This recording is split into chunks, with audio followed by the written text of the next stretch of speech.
Did you all have intention to kill? I hope not also. So, in the past parable, it says, 若只作，若叫他做，见作随喜，勿见罪 etc. Yeah. So, when we observe precepts, we usually only focus on what we do. But if you look at the Vinaya itself, it actually includes other situations. Like if you instruct someone to kill, it is counted also. Yeah. So this happens at home quite frequently. You know, I heard, I don't know. I heard, especially for some ladies, I must qualify, some ladies, yeah, they see cockroach, they scared, but they don't kill. 老公! They ask husband to kill. Then husband, stupid. Husband, okay, come, I'm very brave. Yeah, like that, you scared. Come, I catch, I kill. So both kena. But the wife actually is the culprit. Yeah. Sometimes, of course, it's the other way around. Sometimes it's the husband, very brave. Then see cockroach, 老婆. Yeah. But many times, it's not 老公老婆. Many times, it's for our kids. Yeah. Our kids, mommy. Then we, don't be scared. I catch, then kill. Don't do that. Yeah. We think we are being nice to our family members. We're actually harming them. Yeah. So when we talk about the precepts, it's actually can be very fine detail in our day-to-day life. Don't just think, oh, I never kill people. Yeah.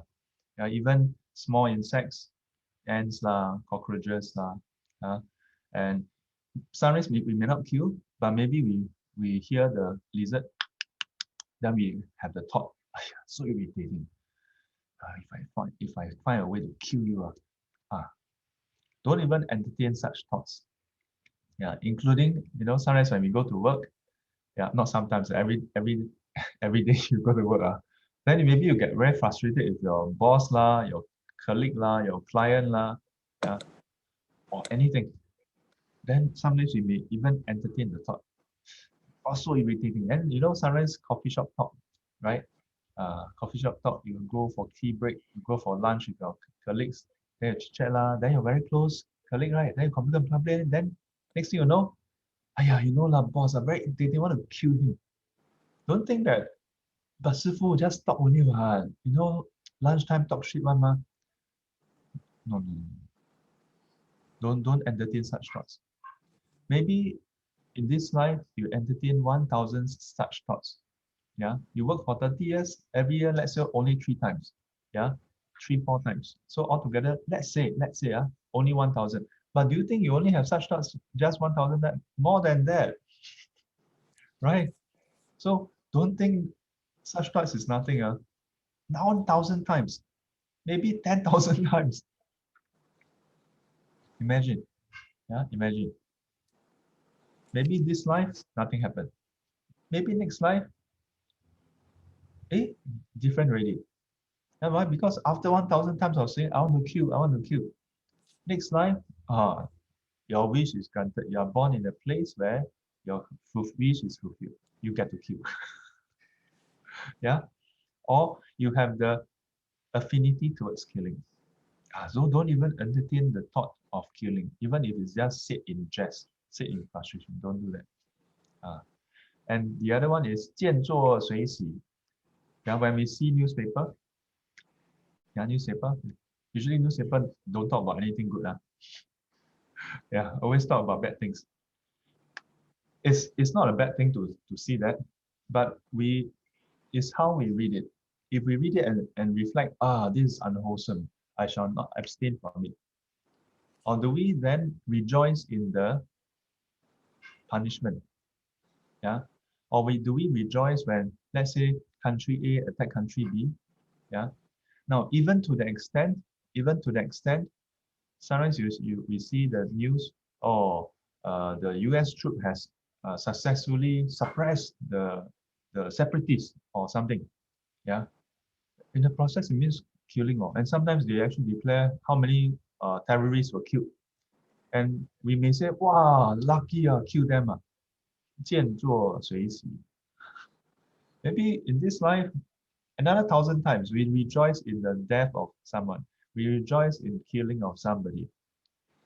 Maybe next life, nothing happened. Next life, maybe, but the propensity, the affinity, the inclination is there. Don't entertain that. So very important when we observe precepts, minimum, don't do. Then next level is to catch our intent. Try to purify that. So today's exercise, next thing, next precepts. The precept on, what is that? The precept on stealing. So don't steal according to Venerable Thanisaro Bhikkhu. They go and calculate. In the Buddha's time is 5 masaka, but we don't know what is the currency exchange rate. So they look at all the things that, all the suttas that mention who buy what for how much and so on and so forth. Then they compare with the current price of those items. So one way that they found is it's equivalent to about $20. But then they were like, but if that's the case, it's a bit too low. So then they say, in the Buddha's time, if you steal more than 5 masaka, it's beheading. The punishment is beheading. So then they say that that's equivalent to a federal offense. That means high larceny, high crime. So then they say, if you commit up to that level, is 大道. That means stealing to the highest degree. And anything below that is still stealing, but lower degree. But when we talk about the precepts, we never say, hey, so which level is okay? Please don't know. So catch yourself, watch yourself. Don't engage in stealing. Don't get engaged in stealing. All right. So those who need to go to work, this is your exercise for the day. Don't go and take things that is not given. Including many people unknowingly office stationery. Okay. Unless you ask your boss and your boss say, okay, take it. Then you must say, boss, you say one, karma is yours, okay? Of course, if you say that, then your boss will look at you like, okay, then don't take.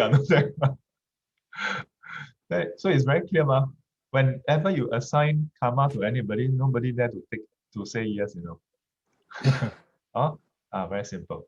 And those who drive, nowadays, there's the gantry, nobody can cheat. But there are people who go and tailgate to try to cheat. When you cheat against one person, the karma is like that. But when you cheat against the country, the karma is very heavy, especially for Singapore, in my opinion. Why? Because Singapore, our country, make good use of the taxation. So if you deprive, let's say, it's Pasifu, only 60 cents, only $1, 120 or whatever. But do you do it once? No. Number one. Number two, that amount, if collected, is actually used for the whole country. So your impact is on everybody. So don't go and do that. Don't go and do that. Okay. So those who need to go to work, have a good day. Letting the money earn you. Take care. Safety ahead. But for those who are available, there are somebody who respond. I think Sho Mei. Hi, Shifu. Yes. Is it also wrong to spray organic insecticide to plants? I try to cut off the leaves, but sometimes it is so badly infested. Please clarify. So that's why for the monks, there is a rule that prohibits us from doing farming. Because in the process, you will do a lot of, what do you call it? You will inevitably end up causing life to be killed. Venerable Mahakashapa, one of the Buddha's chief disciples, before he ordained, he was from a very wealthy family. But before he ordained, he was married But before he married, he actually wanted to ordain already. So when he got married, his wife is also very special. On the day of the marriage, on the night itself, the two of them were supposed to consummate, right? But the two of them told each other, I'm not interested in this. So I'm just doing it because our parents want us to do it. Then both of us said, huh? You also? You also? That's, yeah, I also. So the two of them got married but never consummate. Never consummate. Yeah. And they made a pact until their parents pass away, they will just remain married. But when their parents pass away, they will then become ascetics. Yeah. So when that happened, then it has to do with the Venerable Mahakashapa. One day, I think it's him. He asked, he saw the paddy field and everything. And then there were a lot of people who were his servants who were toiling, right? So there were insects dying. So he asked the people, so when all these insects die, on whose accord is it? Yeah. Then the servant said, on your accord, lor, because of you, then we have to do this. So he said, okay, then in that case, yeah. So after that, yeah, so there's this thing. So for lay people, you use organic insecticide. The question is, does the organic insecticide, some insecticides chase or make it unpleasant for the insects, so they don't come. There are those that will kill it. If you use the type that kill it, it's basically your intent is to kill. Yeah. So the question ultimately is, do you value your plant more or the life of the insects more? You know what I mean? Uh, not for me to tell you that you are wrong, but in Buddhism, it's basically you do this, there's this result. Show me. Okay? Yes. So when I was staying over at Serangoon, there is a front porch, and so some students who stay nearby give me a lot of plants. Five pots. One of them was a Bodhi tree. Yeah. And then previously I actually planted the, what you call it, avocado. Yeah. So when I was in Serangoon, I actually planted what I thought was durian seed and also jackfruit. I don't know which one grew in the end, but from that pot, four or five came up. So some variables said that it's actually jackfruit, not durian. Then I gave away one of the strongest one. And there was also what you call it, sweet potato. Sweet potato. So students gave me, then I put in the kitchen. Then I forgot to cook. But then I want to cook, I look at it, it has sprouted leaves. So I put it into garden. And then the owner of the house actually they get gardener to come and do cleaning, right? So they actually helped me to dig, or rather they just own self go and dig, then buried it. And next thing you know,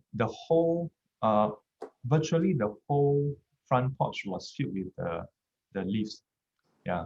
Then my mom and some students said, "Hey, 师傅，地瓜叶，你没有煮啊？" I'm like, 没有，我让他们自己长。Yeah. And sometimes students, when they come, they look at the pot of plants, right? They will remove the weed. And I will tell them, don't remove, just let them be. Then I say, but if you don't remove the weed, then the plant cannot grow well. Actually, from planting, I also learned something. Even when we are doing planting, we are exerting our ego, our likes and dislikes. I like this plant, so all other plant becomes weed. If you like weed, then if you accept weed as they are, then no problem. So after a while, when students come, then they also give up. They say, "Walao, mana orang kan 种树的， tahang do tang. So my potted plant, when they were growing, has all kinds of things growing inside. But most people, when you are growing your plant, you have that main plant that you want to grow. Everything else is either weed or pest, right? But this is not just about shomei. This applies to anybody who is growing, I think, right? Yeah. Check yourself. Yeah. We are actually discriminating. Yeah. We are asserting our ego of I like this, I don't like that.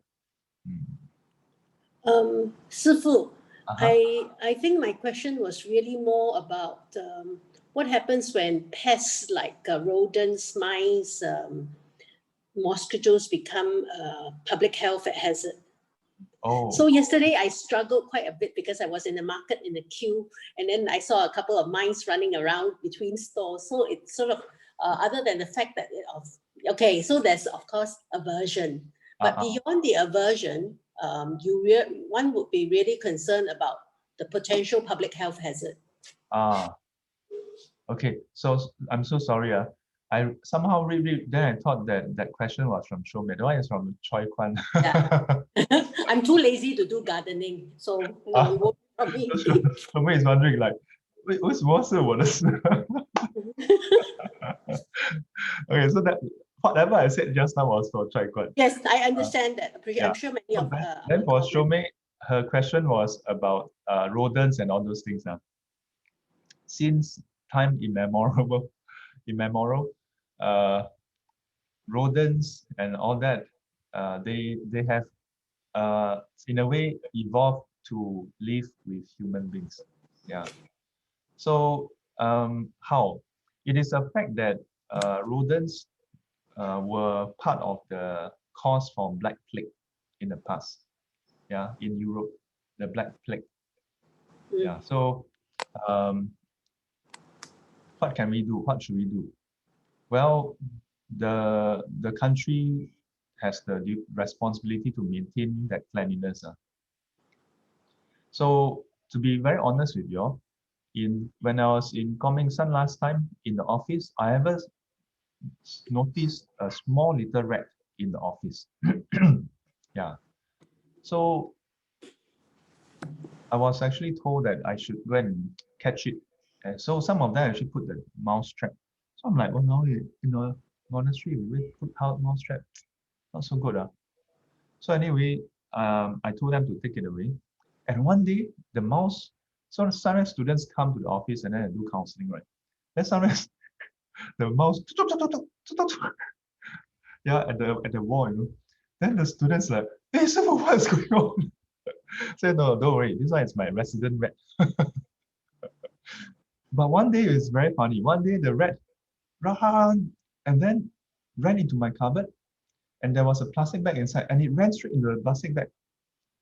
And the more it struggled, the more deeper into the plastic bag it went. So I tied it up and then brought it to near the pond in the monastery, and then release it there. And let it run off. Yeah.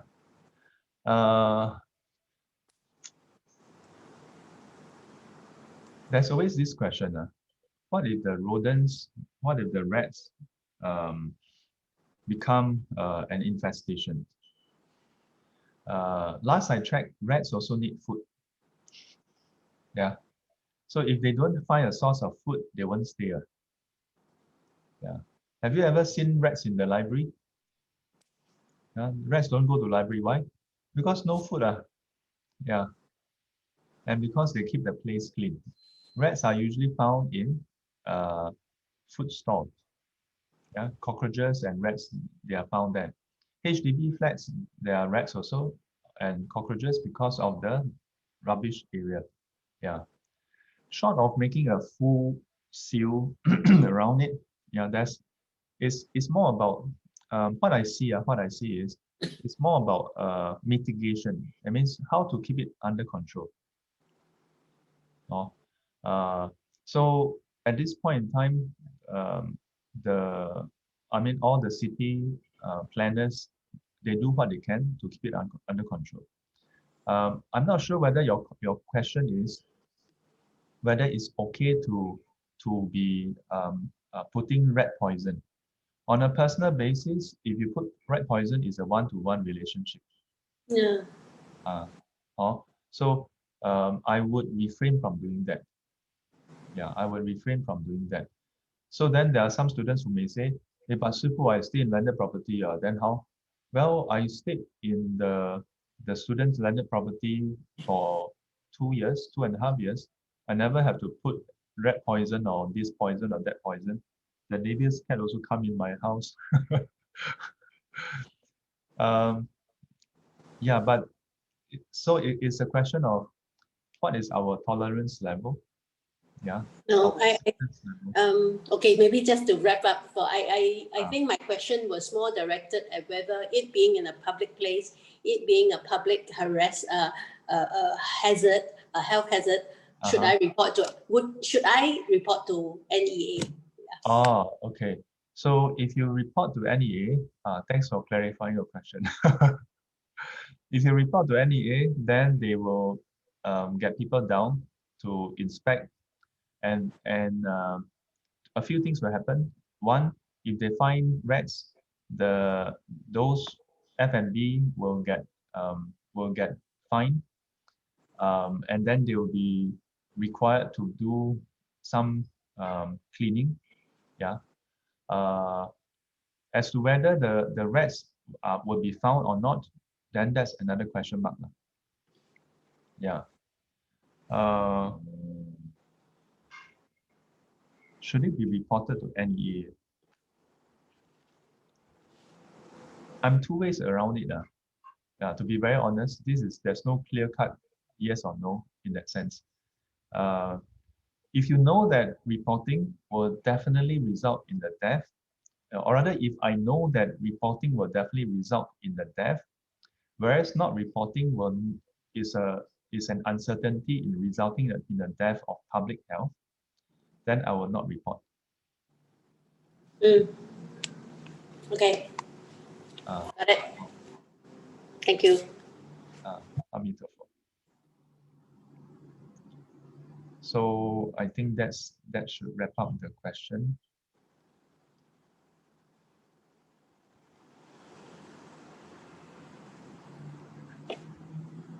So are you going to report? I haven't decided. Haven't decided.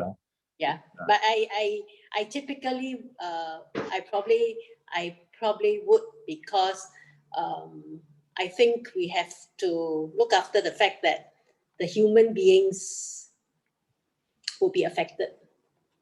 Yeah, that's why my consideration is, if it's an uncertainty, I wouldn't report.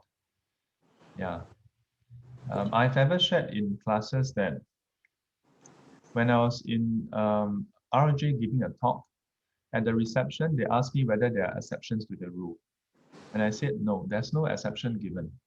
But if, let's say now at this moment, there's an M16 lying on the floor, and there's someone charging at us with a gun, and I know for the fact that that person wants to kill all of you.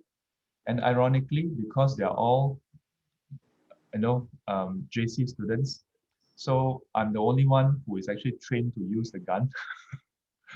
What an irony, right? I told them I would pick up the gun and fire the first warning shot and tell them, this is your first warning. Do not proceed hot. If they still proceed, I'll fire a second warning shot and I tell them, this is your final warning. Do not proceed. You will be fired upon. Yeah, this is standard SAF protocol. And then if they still proceed, I told them, and I've mentioned this in talks before, that I would actually fire. But I will try not to kill that person. I'll try to immobilize that person. But I'm a bubble shooter. I don't aim well. So I don't know where I would hit actually. Now, there may be a case that I hit the person, I kill the person, or I injure the person. Yeah. When I do it, I know clearly that I may kill the person and I may have to go to hell or in the lower realms. But I will take it upon myself to do it. knowing the consequences. Maybe I don't even hit the person, yeah, or maybe I injure the person, and it turned out that the person is carrying a toy gun. So they called in the police, and then I'm charged. For me, I will rather do that, knowing that I might get charged. I will face the full penalty. I will not say, "Hey, I was trying to save them, you cannot charge me." I was trying to be compassionate. No, in Buddhism, there's no such an exception. Yeah. Oh, and to me, there will be those who say, "Well, how can a monk do that?" Well, yeah, if you go strictly by Vinaya, cannot do that. But I cannot live with myself knowing that I could have done something to prevent it, just so that if that I don't do it, just so that I say, "Oh, I'm pure, I'm pure." Yeah. So if people were to judge me and say, "Oh, how kind of monk?" Then okay, lor, so be law. Yeah, yeah. Whereas if I don't do it, yeah, even if the whole world praise me, "Wow, what a pure monk! He allowed 20 kids to be killed, but maintain his precept purely. Sadhu, sadhu, sadhu." Even if the whole world come up with a statue for me, I cannot. The more they celebrate it, the more I cannot sleep at night. Oh, so all of us have to decide for ourselves what we are ready to do.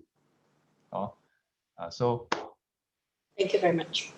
keep this in mind. Yeah, have a day in purity. Amitabha.